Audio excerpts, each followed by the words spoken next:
Hi. Oh. Hi. Ano to? Pa-thank you for being kind. Amats mo ako, no? Amats? Anong amats? Oh, pre, buti naman naisipan mo na ayusin tong kotse ng matanda. Kala ko ba wala ka ng planong ayusin kasi bulok na. Ito bang kotse na to yung tinutukoy niya? Ay, miss. Oo, ugali niya na yan. Tanggap ng job order. Hindi naman tinatapos. Buti na lang, hindi nakakarating sa bossing namin. Koy nga pala. Akala ko ba you own this shop? Missy. Ha? Hindi siya may-ari nito. Pares lang kami dito, mekaniko. Alam mo, ikaw ang daya mong eba sa'yo, no? Ha? Ano, ingay mo Bakit, pre? Totoo naman ah. Ba lumalabang ka pa, ha? Uy, ano ba yan? Ano? Hoy! Sige, pumalag ka! Tama Sige! na, tama na! Tumigil nga kayo! Tama na! Really, Adrian? Nagsinungaling ka sa akin. For what? You're trying to impress me by lying? You are so immature. Missy, ano kas...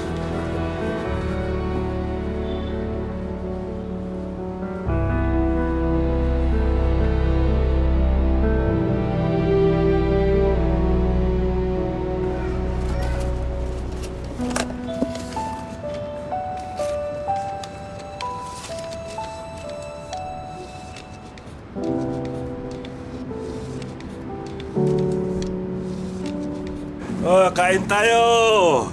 Kain, kain. Ay, andyan pala yung mga yan. Tagal kong hinahanap ng mga yan eh.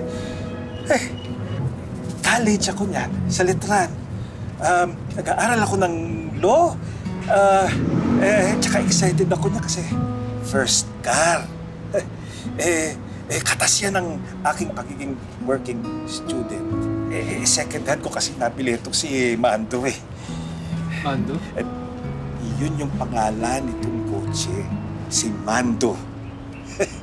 Kaya ganda ni Elma dyan. Araw ng aming kasal yan.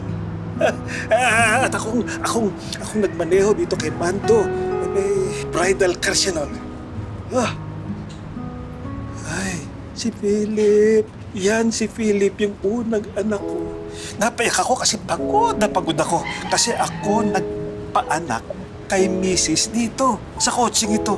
Kasi traffic, kaya dito kayo inabot. Paano mo nalaman? Ako? Yan, nawalan ako ng trabaho niyan. Pero nakahanap din uli ako. Naghanap ako eh. Nagkaroon uli. Yan. Yan naman yung unang sahod ko nang maging associate ako sa law firm. Iniwan ako ni Elma, 10 years ago. Biruin mo. Kung huminto ako, kung hindi ko tsinaga, kung hindi ko sinimulan, hindi ko sana naranasan ang lahat ng yan sa buhay ko. Madalas akong madapa, pero masarap. Masarap kapag hindi yung nakukontento ka lang. Kailangan kong kumuha ng merienda. Saan ang galing to? Dala niyo po yan. Paano? Kain na po tayo.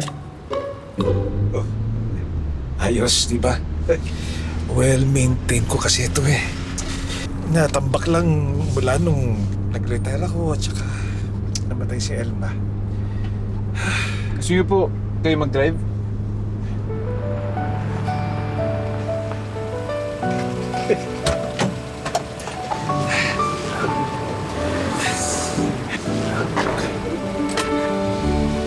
Yes, Mando. Yes, Mando.